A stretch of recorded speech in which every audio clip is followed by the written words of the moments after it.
غسل کا حکم بتایا گیا ہے، یہ وہ سورہ ہے جس میں تیمم کا حکم بتایا گیا ہے، یہ وہ سورہ ہے جس میں جھوٹ کی مذمت کی گئی ہے، یہ وہ سورہ ہے جس میں شراب نوشی سے منع کیا گیا ہے، یہ وہ سورہ ہے جس میں جوا کھیلنے سے روکا گیا ہے، یہ وہ سورہ ہے جس میں جھوٹ کی مذمت کی گئی ہے، چوری کی مذمت کی گئی ہے، چور کی سزا بیان کی گئی ہے، قاتل کی مذمت کی گئی ہے، قاتل کے قصاص کا ذکر کیا گیا ہے، یہ وہ سورہ ہے جس میں وہ آیت بھی موجود ہے جو آپ کے عقیدے کی بہترین ٹائم لائن ہے، انما ولیکم اللہ ورسولہ والذین آمنوا الذین یقیمون الصلاۃ ویؤتون الزکاۃ وہم راکعون، یہ آیت بھی اسی سورہ میں موجود ہے، یا ایھا الذین آمنوا اطیعوا اللہ واطیعوا الرسول واولی الامر منکم، یہ آیت بھی اسی سورہ میں موجود ہے، یا ایھا الرسول بلغ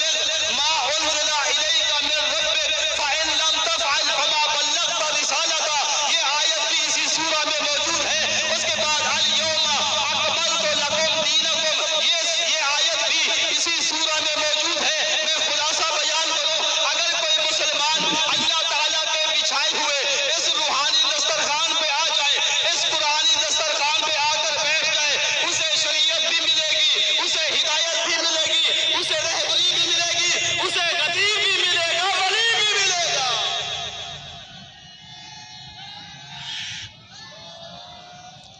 زندہ و سلامت، زندہ و سلامت، آباد و شاد۔